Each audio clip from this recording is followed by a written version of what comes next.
です。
First, HIV was thought as something very trivial.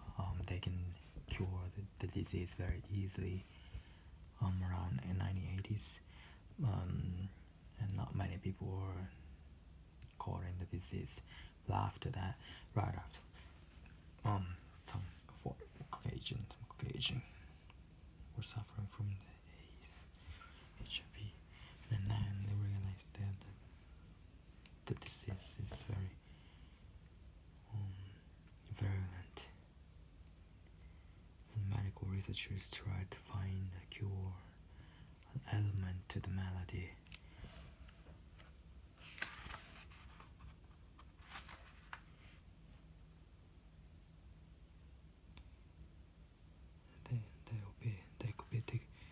The vaccine for AIDS could be found in very short order. And those predictions were not accurate. Those predictions proved to be inaccurate.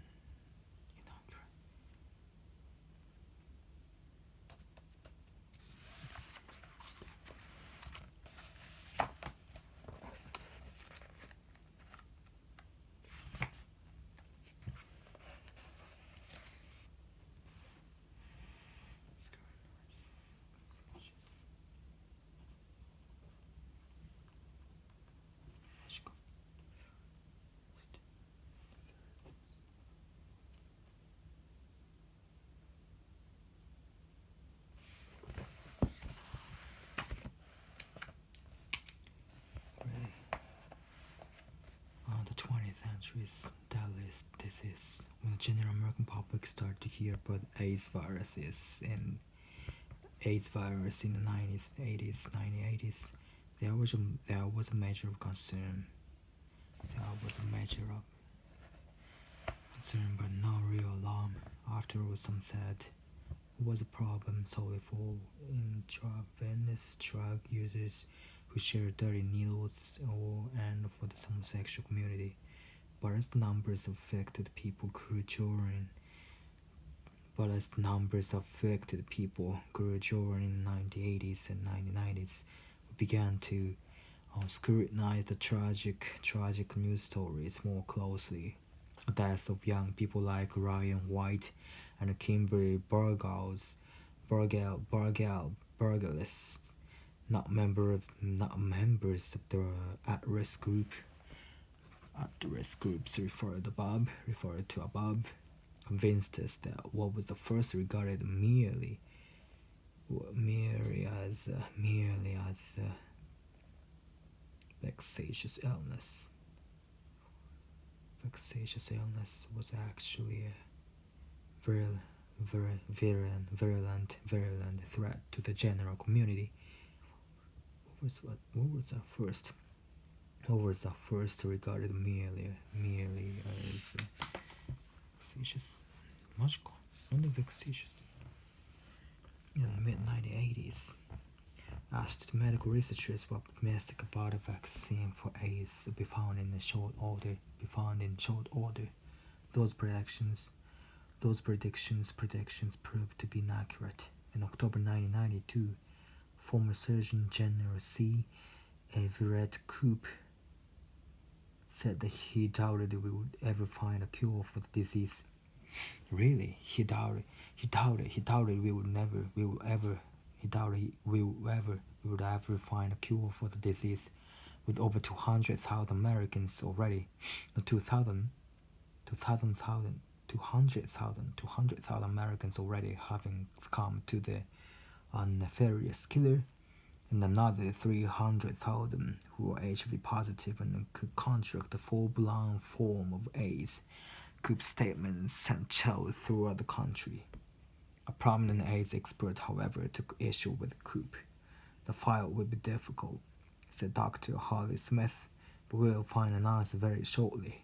Although there is still no cure or sure HIV vaccine, treatment consists of antiretroviral therapy, which is effective in slowing progress of the disease. Now they can only slow the progress of the disease. Still, HIV is the deadliest disease in the 20th century, even in probably 21st century. There is no absolute complete cure treatment for the HIV. I don't know how it develops and how it kill the human beings, and I don't know how it emerged from somewhere we don't know. But we know how they transmit to one after another, through intercourse, through the transporting through the blood, and that's it. Through the needles as well. At first, they thought the virus was very easy to be cured, easy to be wiped out. But then they realized that they keenly realized that there are some Caucasians who suffer from the disease.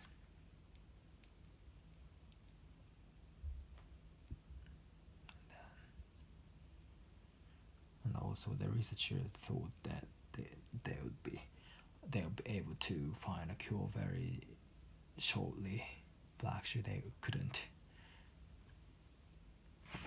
And then the community and the country freaked out. Still, even the prominent AIDS expert cannot find absolute cure treatment.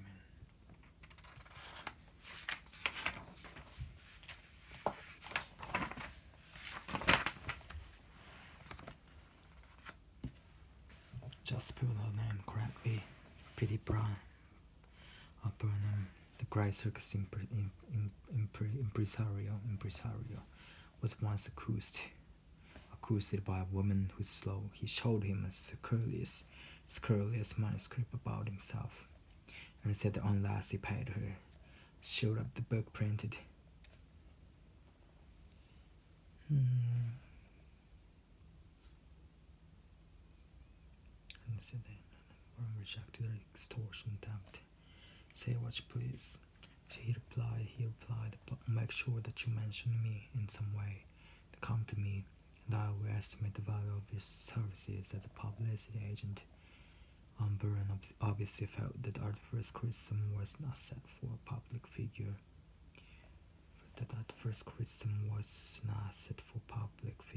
He believed the man who seeks the limelight shouldn't care what is written about him, but should be concerned only when they stop writing about him. Byrne's philosophy suggests that we might do well to review the plethora of publicity given to rabble-rousers and bigots. Bigots get publicity. Today, the blatant bigot, the leader of the lunatic fringe, and the hate-muggers, each with his tiny entourage, find it relatively easy to attract publicity. Newspapers give space to virulent activities of those agitators on the grounds that they were not newsworthy. TV producers and radio executives seeking sensationalism often extended a welcome to such controversial characters. Yes, said the host of such program, we invite bigots, but it's only for the purpose of making them look ridiculous by displaying their name policies to the public. Some civic-minded organizations have answered, however, that the hosts are not always equipped to demolish those guests, and even if they were, the audience would still be exposed to the venom they spew forth. Coping with bigots. Suppose a bigot wish to organize a meeting in the neighborhood. Since we cherish freedom of speech, we're loath to deny the request, even if he preaches hatred. As a result, hate-mongers are given the opportunity to rent halls, conduct meetings, publish abusive literature, and solicit contributions. What can be done about them?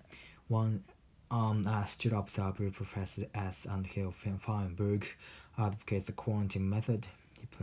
His plan is to give such groups no publicity and to ignore them completely. Without the warmth of spotlight, he feels that the bigot will freeze and become ineffectual. Debating with such warped minds is not feasible and only tends to exacerbate the situation. More than silence, the quarantine method for handling bigots implies more than giving them the silent treatment. Professor Feinberg urges community random organizations to scrutinize the nefarious activities of hate-mongers and to be prepared to furnish information about them to amicable inquirers. When the rabble-rousers come in, those organizations should privately expose him to opinion molders. In addition, constructive efforts should be taken to induce people to involve themselves in projects for improving intergroup relations. Bigger than the vexatious immediate problem is the need to find out the cause for such bigotry and to counteract the sinister malady that afflicts a segment of a society.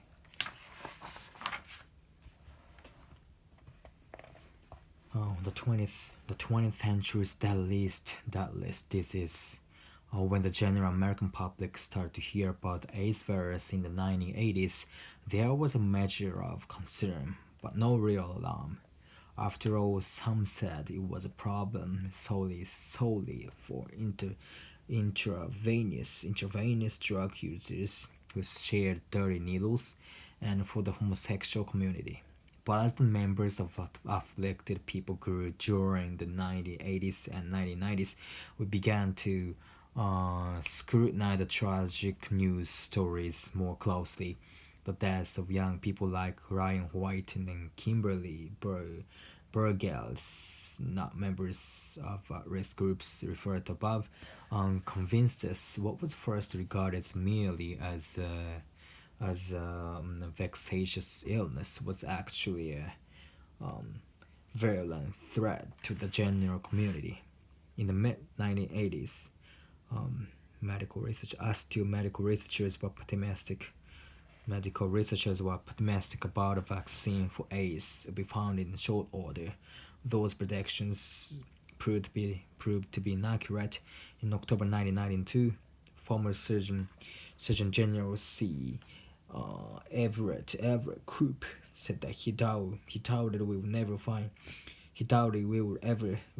find a cure for the disease, with over 200,000 Americans already having succumbed to the nefarious killer, and another 300,000 who were HIV positive and could contract a full-blown form of AIDS. Full-blown form of AIDS. Koop's statements sent chills throughout the country. A prominent AIDS expert, however, took issue with Koop. The fight would be difficult, said doctors Holly Smith, but we will find an answer. Very shortly. Although there is still no cure or sure HIV vaccine. Treatment consists of an antiretroviral therapy, which is effective in slowing progression of the disease. いやー、やっぱ舌が全然難しい。